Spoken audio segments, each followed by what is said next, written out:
Hey all, how you doing? In this video, I want to give some tips on building a spec home, building a home. These are just a few things that have come to mind recently that I've been talking with clients and seen maybe obstacles that they're dealing with. And so these are just a few things that I guess I would recommend. So first and foremost, this is going to take a little bit of self-discipline to do.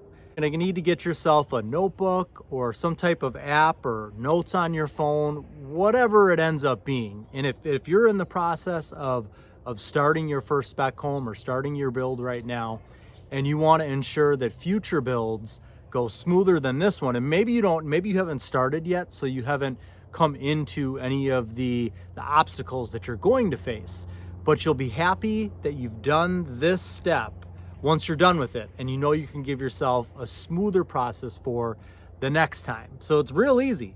Take notes, diary your build. For example, right away from the get-go, let's just say you have a bad experience with the survey work. You call the surveyor, you want him to go out to the site and do a put the footprint of the home on the lot. Maybe you've already got the blueprints drawn. You send them the blueprint. Hey, I want to make sure that the home fits on the lot. They send back the survey work. Okay, this shows the footprint of the home on the lot. It fits no problem. You get a few weeks down the road, and now you're getting into a conversation with maybe the excavator or the building inspector for the town, and they're asking, what is your finished floor height going to be? So basically the top of your basement wall or the top of your slab elevation, your finished floor, compared to the finished yard grade, because you got to make sure that your finished floor sits above the yard. You want to have positive pitch for water to run away. So now you determine that you're going to need to have a topographical survey done. So you've got to have the surveyor come back out, and of course, if he was able to do both of these things in one shot, it would have been less money. So right away, before we've even started the house, we can make ourselves a note. Check. But basically what we're going to be doing is building a checklist so that when we go into the next build, we've got a checklist of items that we're going to check for before we get started. And maybe part of that checklist can get incorporated into the blueprint or into the selections. So when you're starting the next blueprint or starting the next survey, or you're doing your selections for the next home, whatever it is, you've got these prompts that you can follow that are going to initiate you to put certain things in certain places. So with that survey work, now you're going to see right off the bat, one of the first things on the checklist is topographical ? Home on lot ? Garage right or left ? These are the things that the survey work can tell you, and you might as well just get it done all in one shot. The blueprint, let's say that you've got a tub shower mod, like your fiberglass stand-up tub shower module. It's getting installed into your secondary bathroom, and the plumber calls you when he's there and says, hey, I'm going to need somebody to stop over here. I don't have enough blocking to mount my piping to for the shower head and the faucet. There's not enough blocking behind the wall here. I'm going to need somebody to come in and put some blocking in here. Well, okay, now you know for the next time that's going to go on the checklist. You're going to keep track of each and every little hiccup and issue that comes up during the build process. So now you know when you're having your next set of blueprints drafted, and you can let the draftsman know, hey, make this a default on all of my blueprints from here on out. He can put a note into that little area in the secondary bath that says, add horizontal blocking, or add, do the studs every, 12 inches on center instead of every 16 inches on center in here, whatever it may be, so that for the next build, you eliminate a phone call and you eliminate a problem from that plumber calling you about putting in extra blocking. It's already done on the print and taken care of. One of the biggest rule of thumbs to know, one of the biggest tips is that the home is going to get built according to the blueprint, or it should at least. If you've got halfway decent contractors, it should get built according to the blueprint. Now, there are times where that can maybe be a bit of a downfall. You know, you may have not looked through the blueprints in detail, and so maybe you didn't notice that the ceiling height in this hallway is not, there's not a height specified on the plan, but per the way that the plan is scaled and everything like that, it's you know, it's an 8-foot ceiling there. So they frame the house, you go into the house and you're like, well, what is this? The ceiling height is only 8 foot. It's not something that you look for on the blueprints, and it's not really something that you can go back and change now. Okay, we're gonna make a note of this. The next time that we're having blueprints drawn up, this is another thing that's gonna be checked before I verify my blueprints. Verify all ceiling heights in the house. So every little hiccup and mistake that comes up, don't get too disappointed about it. Think about it like this. Okay, you know what?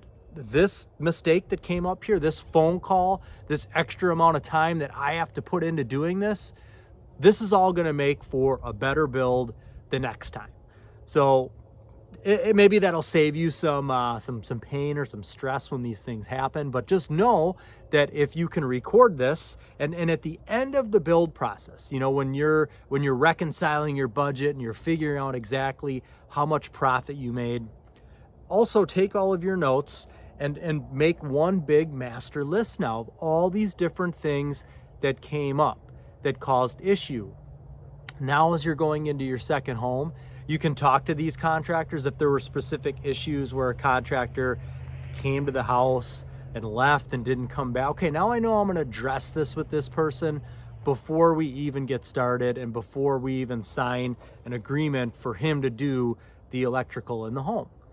Maybe, you know, so you're gonna put together this master checklist that's gonna help you with your blueprint. You're now gonna have a checklist that when you get your blueprint and before you put it into production, so before you go in for permit, before you send the blueprint out to, you know, everybody that's going to be working on the house, you're going to have this list of things to check for. Okay, is the tub opening correct? Are the ceiling heights called out? Are the door opening? You know, so on and so forth. I want to jump in real quick and talk about my membership services. I'm really excited about this. I've got about 50 videos in this membership library that are not on YouTube, and some of them even have entertainment value. Yes, there are some funny things in one of the new series that I uploaded. I just recently uploaded 2 new video series there, and I've added another tier to my membership. So not only can you just be part of the private Facebook group and then get this video library, there's also the other package where you can have all of that. You can have all of the checklists, forms I use as a builder, the Facebook group, the video library, and then a monthly, sometimes twice a month, live Zoom Q&A with anybody who's in that membership group.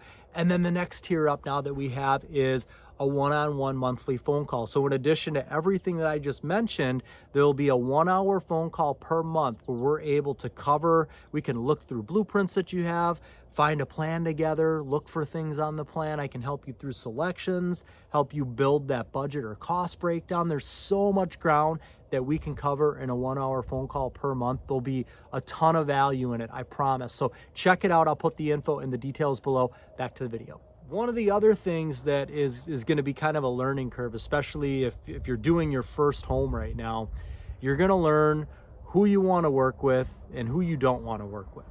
So you're gonna get through this first build experience and you're gonna have a great experience with the plumber, the HVAC guy, the finished carpenter, the rough carpenter, but the electrician was just a nightmare to deal with. He wasn't responsive. He didn't come to the house when he was supposed to. It took him 2 weeks longer than he said to do the job. So now you know, going into the next one, okay, I wanna use the same plumber, the same HVAC company. I love them. Framer did a good job. I want to keep him. Trim carpenter did a good job. Want to keep him. But the electrician, I don't want to work with this guy anymore. So now you're going to find another electrician. And the goal is, especially when you're small and you're just doing, 1 to 2 to a few homes a year, you don't need to have multiple electricians, multiple HVAC contractors. You only need one. So you want to build your team of people so that what they know what you expect from them as far as workmanship goes and as far as certain things to do in certain situations. And, maybe like, let's go back to the plumber. So, maybe the plumber, instead of just calling and saying, hey, I need somebody to come over here and fix this, I'm sure he's got a saw, and I'm sure there's a 2x4 laying around somewhere on the job site. So a good plumber would probably take his saw, spend an extra 5 minutes to cut that, screw it in place. And then, you know what? Okay, maybe he says, okay, you know what? That took 5 minutes. I'm going to charge you an extra $25.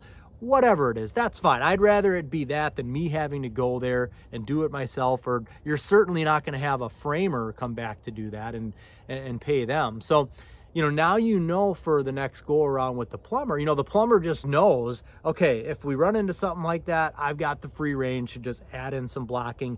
I don't even need to call Jason. I'm just going to take care of it myself.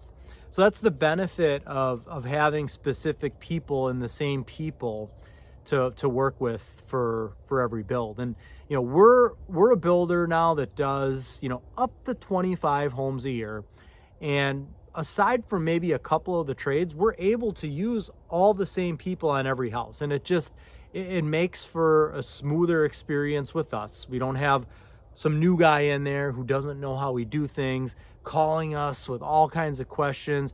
We've got the same guy that's been doing all of our houses for the last 10 years. So he knows what we want, he knows how to do things, he knows what we expect, and he's probably not calling us with as many questions, which is a stress and time reliever. And that's ultimately what you want, is to get things, I'm not going to say cruise control, but you want things to get to as close as being on cruise control as possible. So if you've got all the same people that you're working with, that's really going to help the process. And when you got customers, if you're dealing with customers and you're building homes for customers, a customer comes into a certain house, they see the craftsman, they see the workmanship that's in that house. If you're using all the same people on every house, well, then their house is going to turn out that same way. And then that's a big sales tool for you too. You can tell them, hey, all the people that worked on this house are going to be working on your house. So you really commented and you noticed the quality of the trim carpentry and how the miters were put together tightly, and you noticed this, that, or the other. All that same stuff is going to apply and happen in your house because we're using all the same people. So it may take a while to establish your team.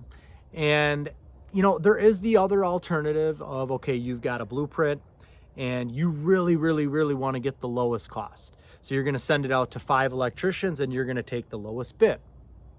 Well, that's fine, but like anything else in life, you get what you pay for.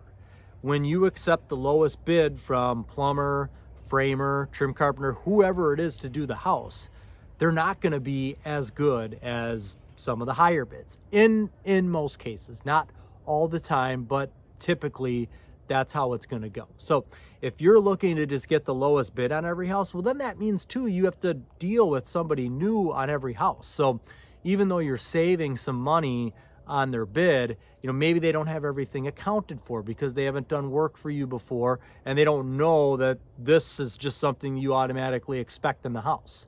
So when they're doing the job and it's not in the house and you tell them this needs to be in the house, well, now there's an extra from them, and by the time they're all said and done, they're the same price as someone else yesterday, but they're the same price as one of the other contractors, but now you're having to spend a ton more time dealing with them and answering questions with them and stopping at the job site because they've got questions. So those are just a few things, a few tips that you want to look at. So just recap here. Number one, the most important thing is to keep a journal and make notes of every bad thing that happens.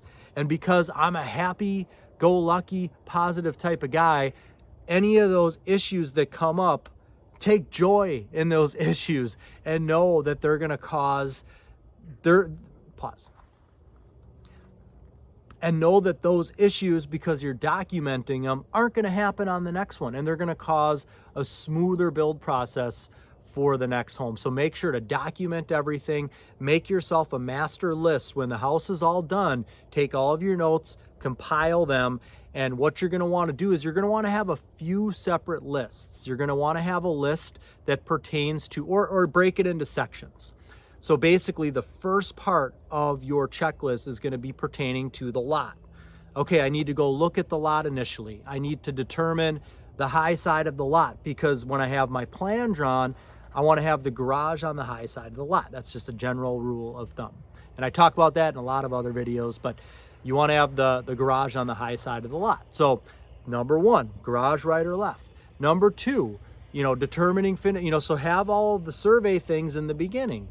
And then the second part of the checklist will be things that apply to the blueprint. Check ceiling heights, verify that tub shower unit fits in the opening, verify blocking is called out where it should be, so on and so forth.